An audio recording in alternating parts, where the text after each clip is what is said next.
To locate the battery box in the truck, I had to do some calculations.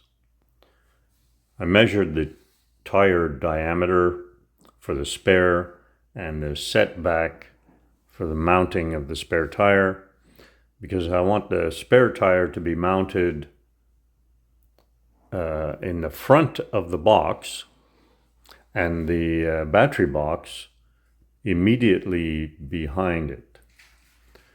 So that should work.